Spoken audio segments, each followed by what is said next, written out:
നമ്മുടെ സമൂഹത്തിൽ കുട്ടികൾ നേരിടുന്ന ഏറ്റവും വലിയൊരു പ്രശ്നമാണ് ഡ്രഗ്സ് അതിന് ഉപയോഗവും. അപ്പോൾ മാതാപിതാക്കൾ എപ്പോഴും എന്നോടൊന്ന് ചോദിക്കാറുണ്ട്, ഇത് എങ്ങനെയാണ് കുട്ടികൾ ഉപയോഗിക്കുന്നുണ്ട് എന്നുള്ളത് തിരിച്ചറിയാം. അപ്പോൾ നമ്മൾ നോക്കിക്കഴിഞ്ഞാൽ ഇതിൽ ഏറ്റവും ഇമ്പോർട്ടൻ്റ് ആയിട്ടുള്ളതെന്ന് വെച്ചാൽ പെട്ടെന്ന് ഉണ്ടാവുന്ന സ്വഭാവത്തിലെ വ്യതിയാനങ്ങൾ. അതായത് പെട്ടെന്ന് കുട്ടി ഉൾവലിയ, മുന്നേ നന്നായി സംസാരിച്ചിരുന്ന കുട്ടികൾ പെട്ടെന്ന് അവൻ്റെ കാര്യത്തിലോട്ട് മാത്രം ഒതുങ്ങിക്കൂടുക, സെൽഫ് കെയർ പെട്ടെന്ന് കുറയുക, പിന്നെ അതുപോലെ ആബ്സെൻറ്റിസം, സ്കൂളിൽ പെട്ടെന്ന് ആബ്സെൻ്റ് ആയിക്കൊണ്ടേയിരിക്കുക. ഏറ്റവും ഇമ്പോർട്ടൻ്റ് ആയിട്ടുള്ള ഒരു കാര്യം എന്ന് വെച്ചാൽ അക്കാഡമിക് ആയിട്ടുള്ള ഡിക്ലൈൻ പെട്ടെന്ന് വരിക, പിന്നെ അമിതമായിട്ടുള്ള കോപം, അതുപോലെ തന്നെ ഉറക്കത്തിലുള്ള ബുദ്ധിമുട്ടുകൾ.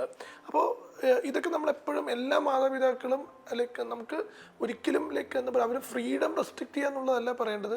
ഒരു അഡോളസൻ്റ് കുട്ടി വീട്ടിലുണ്ടെങ്കിൽ ഡെഫിനറ്റ്ലി ഒരു സൂപ്പർവിഷൻ, അപ്പോൾ അത് വളരെ ഇമ്പോർട്ടൻ്റ് ആണ് ഈ ഒരു കാലഘട്ടത്തിൽ, എസ്പെഷ്യലി ഡിജിറ്റൽ മീഡിയ യൂസിൽ. അതുപോലെ തന്നെ അവരുടെ വേറെബൌട്ട്സ്, അവർ പുറത്തേക്ക് പോകുന്ന സമയത്ത് ലൈക്ക് അറ്റ്ലീസ്റ്റ് നിങ്ങൾ അറിഞ്ഞിരിക്കണം അവരെവിടെയാണ് പോകുന്നത്. അതുപോലെ അറ്റ്ലീസ്റ്റ് അവരുടെ സുഹൃത്ത് വലയങ്ങളും അറിഞ്ഞിരിക്കേണ്ടത് ഏറ്റവും അനിവാര്യമാണ്.